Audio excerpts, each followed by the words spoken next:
नमस्कार दोस्तों, the education power channel पर आप लोगों का स्वागत है। दोस्तों, जैसा कि आप सभी जानते हैं, विशिष्ट शिक्षक और बीपीएससी शिक्षकों को सेवा निरंतरता देने की बात चल रही है। सोशल मीडिया के माध्यम से ये न्यूज़ आज वायरल हो रहा है, जिसमें पेपर में दिया गया है दोस्तों 2.5 लाख विशिष्ट शिक्षकों को मिलेगा सेवा निरंतरता का लाभ और विसंगति का निराकरण होने के बाद बढ़ेगा वेतन का पैसा। जो वेतन मिल रहा है उनका वेतन मिल जाएगा जब सेवा निरंतरता मिल जाएगा। इसके रिगार्डिंग कुछ दिन पहले एक पत्र जारी हुआ था दोस्तों। विशिष्ट शिक्षक और बीपीएससी शिक्षक दोनों प्रकार के शिक्षकों को सेवा निरंतरता देने हेतु अनुशंसा किया गया था। आज के वीडियो में हम लोग बात करेंगे उस पत्र का, और यदि सेवा निरंतरता मिल जाता है दोस्तों, ये जो वेतन है, वेतन का पैसा है, वो कितना बढ़ जाएगा या विशिष्ट शिक्षकों को कितना वेतन मिलेगा। राज्य के सरकारी स्कूलों में कार्यरत तकरीबन 2.5 लाख विशिष्ट शिक्षकों को सेवा निरंतरता का लाभ मिलेगा। इससे उनके वेतन की विसंगति दूर होगी। सेवा निरंतरता का लाभ मिलने एवं वेतन विसंगति दूर होने से विशिष्ट शिक्षकों के वेतन की राशि बढ़ जाएगी। यानी जब सेवा निरंतरता मिलेगा तो संभवतः समस्थानिक इंडेक्स का वेतन मिलेगा। जैसा कि आप सभी जानते हैं, जो नियोजित शिक्षक हैं अभी उनको इंडेक्स 14 के अनुसार वेतन मिल रहा है, तो संभवतः जो समस्थानिक इंडेक्स होगा विशिष्ट शिक्षकों का, वो भी इंडेक्स 14 के अनुसार मिलेगा। लेकिन ये जो खबर है दोस्तों, ये जो न्यूज आप देख पा रहे होंगे, ये आधिकारिक नहीं है। यदि सेवा निरंतरता का घोषणा किया जाता है विभाग के द्वारा या शिक्षा विभाग के द्वारा, तो इसके बारे में आपको पता चलेगा और पत्र जारी किया जाएगा। उसके बाद है दोस्तों, सरकारी स्कूलों में तकरीबन 2.5 लाख शिक्षक पहली एवं दूसरी सक्षमता परीक्षा पास करके विशिष्ट शिक्षक बन चुके हैं, लेकिन सेवा निरंतरता का लाभ नहीं मिलने की वजह से वे वेतन विसंगति के शिकार है एवं इन्हें आर्थिक क्षति हो रही है। फिलहाल जो विशिष्ट शिक्षकों को दिया जा रहा है वो सिर्फ और सिर्फ पे प्रोटेक्शन दिया जा रहा है, यानी कि उनका जो मूल वेतन है वो पहले के मूल वेतन से कम नहीं होगा। स्थिति के मद्देनजर शिक्षा विभाग के अपर मुख्य सचिव डॉक्टर एस सिद्धार्थ पहले ही कह चुके हैं कि शिक्षकों के वेतन विसंगति दूर की जाएगी। इसके तहत गर्मी की छुट्टी समाप्ति के बाद शिक्षकों से आपत्तियां मांगी जाएगी। यानी वेतन विसंगति जिस प्रकार का भी होगा, किसी भी प्रकार की होगा, तो उसका आपत्ति मांगा जाएगा और उसका निराकरण किया जाएगा। आपत्तियों की समीक्षा होगी। आपत्तियां सही पाए जाने पर संबंधित शिक्षकों के वेतन का पुनर्निर्धारण होगा। साथ ही उन्हें वेतन मद की बकाया राशि का भुगतान किया जाएगा। तो सोशल मीडिया के माध्यम से ये पता चल रहा है दोस्तों कि विशिष्ट शिक्षकों को जो है सेवा निरंतरता का लाभ दिया जाएगा और वेतन बढ़ जाएगा। बिहार विधान परिषद सचिवालय के द्वारा दोस्तों 22 मई को एक पत्र जारी किया गया था। प्रेषक थे शंकर कुमार, उप सचिव, जो बिहार विधानसभा परिषद के हैं, और सेवा में अपर मुख्य सचिव शिक्षा विभाग को लिखा गया था दोस्तों। और विषय था कि शिक्षा समिति बिहार विधान परिषद द्वारा विभिन्न कोटि के शिक्षकों के संबंध में अनुशंसा, यानी शिक्षकों के लिए जो है अनुशंसा किया गया था कमेटी के द्वारा। इसमें कहा गया है कि उपर्युक्त विषय के संदर्भ में निर्देशानुसार मुझे सूचित करना है कि माननीय उपसभापति महोदय सह अध्यक्ष शिक्षा समिति बिहार विधान परिषद के कार्यालय के कक्ष में दिनांक 8 अप्रैल 2025 को हुई बैठक में समिति द्वारा निम्नलिखित अनुशंसा की जाती है। क्या अनुशंसा की जाती है कि राज्य के विभिन्न विश्वविद्यालयों, अंगीभूत महाविद्यालयों एवं विश्वविद्यालय चयन समिति की अनुशंसा पर नियुक्त वैसे अतिथि शिक्षक जिनकी अर्हता, पात्रता, योग्यता अस्थायी शिक्षक के समतुल्य है तथा उनकी नियुक्ति राज्य सरकार के आरक्षण नियम के अनुरूप है, फिर भी 5-6 वर्षों की नियमित सेवा के बावजूद उन्हें कार्यमुक्त कर दिया गया है, ऐसे शिक्षकों को पुनः लेते हुए उसकी उम्र सीमा भी अस्थायी शिक्षकों की भांति 65 वर्ष करने के संबंध में अनुशंसा की जाती है, ऐसा कमेटी ने कहा था। 2 नंबर का अनुशंसा, राज्य के उच्च माध्यमिक विद्यालयों में पूर्व से कार्यरत वैसे अतिथि शिक्षकों की सेवा जिनकी अर्हता, पात्रता, योग्यता अस्थायी शिक्षक के समतुल्य है तथा जिनकी नियुक्ति राज्य सरकार के आरक्षण नियम के अनुसार है, ऐसे शिक्षकों को लगभग 5-6 वर्ष निरंतर सेवा के बाद सेवा समाप्त कर दी गई है। ऐसे शिक्षकों को सेवा में पुनः लेते हुए उनकी उम्र सीमा भी अस्थायी शिक्षकों की भांति 60 वर्ष करने हेतु समिति अनुशंसा करती है। यह पत्र का जो मोस्ट इंपोर्टेंट पॉइंट है दोस्तों, वो 4 नंबर है। क्या है कि राज्य के सभी कोटि के विद्यालयों में स्थानीय निकाय द्वारा नियुक्त शिक्षक, पुस्तकालय अध्यक्ष, विशिष्ट शिक्षक एवं स्थानीय निकाय से आए विद्यालय अध्यापकों को उनकी पूर्व की सेवा के आलोक में सेवा निरंतरता का लाभ समवर्ग परिवर्तन के पश्चात उनके वेतन उनके वेतन निर्धारण, वेतन विसंगति दूर करने के साथ साथ बिहार शिक्षक नियोजन एवं सेवा शर्त नियमावली के तहत देय प्रोन्नति एवं अन्य देय सुविधा की अनुशंसा की जाती है। यानी कमेटी ने ये अनुशंसा किया है कि जो स्थानीय निकाय के शिक्षक या तो विशिष्ट शिक्षक बन गए हैं या विद्यालय अध्यापक बन गए हैं, उनको सेवा निरंतरता का लाभ दिया जा सकता है और सेवा निरंतरता के लाभ के साथ साथ उनका वेतन निर्धारण, वेतन विसंगति दूर किया जा सकता है और बिहार शिक्षक नियोजन एवं सेवा शर्त नियमावली के तहत उनको प्रोन्नति दिया जाएगा और अन्य सुविधा दिया जाएगा। ऐसी अनुशंसा कमेटी के द्वारा की जाती है। अतः उपर्युक्त वर्णित सभी बिंदुओं पर समिति द्वारा ली गई निर्णय के आलोक में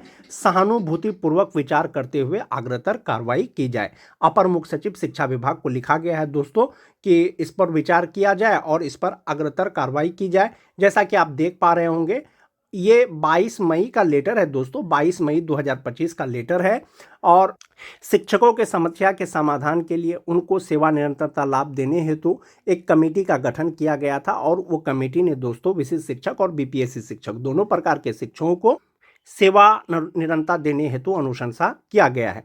यदि विशिष्ट शिक्षकों को सेवा निरंतरता मिलता है तो संभवतः उनका वेतन बढ़ जाएगा। जब सेवा निरंतरता मिल जाएगा तो उसका वेतन कितना बढ़ जाएगा या अभी कितना वेतन मिल रहा है उसको देख लेते हैं एक बार। सबसे पहले बात करेंगे दोस्तों वैसे नियोजित शिक्षक जिसका नियोजन 2003-2005 में हुआ था, उनका जो नियोजित हैं, जो विशिष्ट शिक्षक नहीं बने हैं, उनका बेसिक पे जनवरी 2025 से 31,340 रुपया है। 55% डीए अगर जोड़ दें, 5% एचआरए जोड़ दें, 1,000 रुपया मेडिकल जोड़ दें तो उनका जो ग्रॉस सैलरी हो जाएगा दोस्तों वो 51,114 रुपया हो जाएगा और ईपीएफ में उनका 1,800 रुपया कटने के बाद 49,344 रुपया उनको इनहैंड सैलरी मिल रहा होगा। अगर वेतन संरक्षण की बात करें, जो अभी तक नहीं हुआ है, फिक्सेशन नहीं हुआ है विशिष्ट शिक्षकों का, यदि आने वाले समय में अगर फिक्सेशन होता है तो उनका जो फिक्सेशन होगा 2003 से 2005 वाले का, तो मूल वेतन 31,670 रुपया हो जाएगा और इसमें अगर डीए 55% लगा दें, एचआरए 5%, मेडिकल 1,000 लगा करके जो ग्रॉस सैलरी होगा वो 51,673 रुपया होगा और उनका एनपीएस अकाउंट में जमा होगा 4,909 रुपया अपना जमा होगा और इनहैंड सैलरी उनकी हो जाएगी 46,734 रुपया। ये जो है दोस्तों ये वेतन संरक्षण के अनुसार बताया जा रहा है 31,670 पर। हो सकता है 1 जुलाई को अगर इंक्रीमेंट का लाभ मिलेगा तो ये जो बेसिक पे है 31,670 रुपया से बढ़ करके सीधा 32,000 समथिंग हो जाएगा और ये इनहैंड सैलरी बढ़ जाएगा। इसके बारे में बाद में चर्चा करेंगे। चूंकि नियोजित शिक्षकों को जो अभी वेतन मिल रहा है वो इंडेक्स 14 के अनुसार मिल रहा है। यदि भविष्य में सेवा निरंतरता का लाभ दिया जाएगा तो ये जो बेसिक पे 31,340 रुपया आप देख पा रहे होंगे ये बढ़ करके सीधा 36,710 रुपया हो जाएगा। इसमें 55% डीए एचआरए मेडिकल लगा करके ग्रॉस सैलरी 59,737 रुपया हो जाएगा, जिसमें से 5,690 रुपया कटने के बाद इनहैंड सैलरी 54,017 रुपया हो जाएगा। अगर 2006 की शिक्षकों की बात करें, उनका नियोजित रहते हुए बेसिक पे 30,420 रुपया है जनवरी 2025 से। डीए एचआरए मेडिकल लगा करके जो ग्रॉस सैलरी है वो 49,672 रुपया है। 1,800 रुपया ईपीएफ में कटने के बाद 47,872 रुपया अभी इनहैंड सैलरी मिल रहा होगा जो सक्षमता परीक्षा नहीं दिए हैं। विशिष्ट शिक्षक बन गए हैं जो वेतन संरक्षण के अनुसार इंडेक्स 8 के अनुसार उनका बेसिक पे 30,750 रुपया होता है। इसमें डीए एचआरए मेडिकल लगा करके 50,201 रुपया इनहैंड सैलरी होता है, जिसमें से 4,766 रुपया कटने के बाद 45,405 रुपया उनका इनहैंड सैलरी हो जाएगा। ये कब होगा? जब फिक्सेशन हो जाएगा तब होगा। अभी जो बेसिक ग्रेड के शिक्षकों को वेतन मिल रहा है 2003 से लेकर के 2022 तक के बहाल जो भी है उनको 25,000 बेसिक पे के आधार पर ही मिल रहा है। आने वाले समय में जब भी फिक्सेशन होगा दोस्तों यही बेसिक पे पर फिक्सेशन होगा वेतन संरक्षण को देखते हुए। और यदि सेवा निरंतरता मिलेगा, चूंकि इंडेक्स 13 के अनुसार यहाँ पर 30,420 रुपया है तो इंडेक्स 13 के अनुसार 35,640 रुपया हो जाएगा और इसमें डीए एचआरए मेडिकल लगा करके 58,024 रुपया हो जाएगा, जिसमें से 5,524 रुपया कटने के बाद 52,470 रुपया इनहैंड सैलरी हो जाएगा जो 2006 के शिक्षक है। जो 2010 के शिक्षक हैं दोस्तों 29,530 रुपया नियोजित का अभी बेसिक पे है। जो विशिष्ट शिक्षक बन गए हैं वेतन संरक्षण के अनुसार 29,850 रुपया है। जो नियोजित हैं उनका इनहैंड सैलरी 46,449 रुपया होता है। जो विशिष्ट बन गए हैं उनका इनहैंड सैलरी 44,104 रुपया होगा फिक्सेशन होने के बाद DA HRA मेडिकल लगा करके। अगर सेवा निरंतरता मिलेगा तो इंडेक्स 12 के अनुसार 34,610 रुपया हो जाएगा। इसमें 55% DA HRA मेडिकल लगा करके 56,377 रुपया हो जाएगा और इनहैंड सैलरी 50,982 रुपया हो जाएगा। जो सभी प्रकार के TT पास शिक्षक हैं दोस्तों 2013 से लेकर के 2015 तक, चाहे वो जनरल TT पास हो चाहे वो उर्दू TT पास हो, या ऐसा कह सकते हैं कि जिनका प्रशिक्षण 31/3/2019 को पूरा हुआ है, नियोजित रहते हुए उनका बेसिक पे 27,010 रुपया है। यानी जो सक्षमता परीक्षा नहीं दिए हैं अब तक TT पास शिक्षक, उनका 27,010 रुपया बेसिक पे है और जिसमें DA HRA मेडिकल लगा करके 44,217 रुपया उनका ग्रॉस सैलरी होता है। 1,800 रुपया कटने के बाद 42,417 रुपया उसका इनहैंड सैलरी होता है। जो विशिष्ट शिक्षक बन गए हैं जब फिक्सेशन होगा तो 27,320 रुपया पर होगा। इसमें DA HRA मेडिकल लगा करके ग्रॉस सैलरी 44,166 रुपया हो जाएगा। इसमें 4,180 रुपया उनका NPS अकाउंट में जमा होगा और इनहैंड सैलरी उनका हो जाएगा 39,956 रुपया।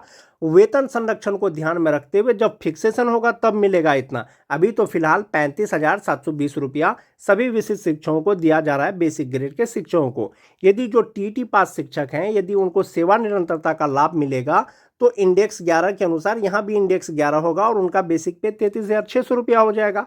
इसमें जब आप DA लगा देंगे, HRA लगा देंगे, मेडिकल लगा देंगे तो ग्रॉस सैलरी 54,088 रुपया हो जाएगा। NPS में कटने के बाद 48,917 रुपया उनका इनहैंड सैलरी हो जाएगा जो TT पास शिक्षक हैं। वहीं पर अगर बात करें दोस्तों जो नियोजित शिक्षक हैं 2022 के छठा फेज के, नियोजित रहते हुए 22,600 रुपया उनका बेसिक पे है अभी, जो विशिष्ट शिक्षक नहीं बने हैं। इसमें DA HRA लगा करके इनहैंड सैलरी उनका 35,360 रुपया होता है। जो विशिष्ट शिक्षक बन गए हैं फिलहाल 25,000 रुपया बेसिक पे के आधार पर जो उनका इनहैंड सैलरी हो रहा है वो 37,095 रुपया हो रहा है। यदि आने वाले समय में अगर सेवा निरंतरता का लाभ दिया जाएगा तो इंडेक्स 3 के अनुसार 26,520 रुपया हो जाएगा। इसमें DA HRA मेडिकल लगा करके 43,432 रुपया होता, जिसमें से 4,111 रुपया कटने के बाद 39,291 रुपया इनका इनहैंड सैलरी हो जाएगा। तो इस प्रकार से आप देख पा रहे होंगे दोस्तों वेतन संरक्षण के अनुसार कितना वेतन होता है, सेवा निरंतरता के साथ कितना वेतन होता है, नियोजित रहते हुए कितना वेतन होता है। आप एक बार ऐसे देख सकते हैं कि जो नियोजित हैं उनका इनहैंड सैलरी 49,344 रुपया और जो विशिष्ट शिक्षक बन गए हैं सेवा निरंतरता के बाद 54,017 रुपया और वेतन संरक्षण के बाद 46,734 रुपया जो 2003 से 2005 तक के हैं। जो 2006 के हैं दोस्तों नियोजित को 47,872 रुपया और जो 2006 के शिक्षक विशिष्ट शिक्षक बने हैं वेतन संरक्षण के साथ 45,405 रुपया, सेवा निरंतरता के बाद 52,470 रुपया। जो 2010 के हैं दोस्तों जो अभी भी नियोजित हैं 46,449 रुपया इनहैंड सैलरी, वेतन संरक्षण के अनुसार 44,110 रुपया, सेवा निरंतरता के बाद 50,982 रुपया। जो TT पास शिक्षक हैं जो अभी भी नियोजित हैं उनको 42,417 रुपया इनहैंड सैलरी है नियोजित के रूप में।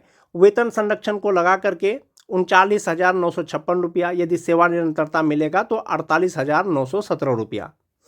जो 2022 के छठा फेज के शिक्षक हैं दोस्तों नियोजित रहते हुए 35,360 रुपया, वेतन संरक्षण के साथ 37,095 रुपया, सेवा निरंतरता के साथ 39,291 रुपया। इस प्रकार से दोस्तों ये जो वेतन है अभी आपको जो ये लग रहा है ये सेम ही लग रहा है सेवा निरंतरता के बाद या वेतन संरक्षण के बाद। जैसा कि आप देख पा रहे होंगे जो नियोजित हैं उनको 49,000 रुपया मिल रहा है। जो विशिष्ट बन गए हैं यदि वेतन संरक्षण का लाभ तो मिलेगा ही तो 46,734 रुपया हो जाएगा।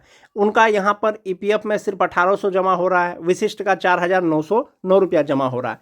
अब हम लोग देखेंगे कि वेतन अंतर नियोजित और विशिष्ट में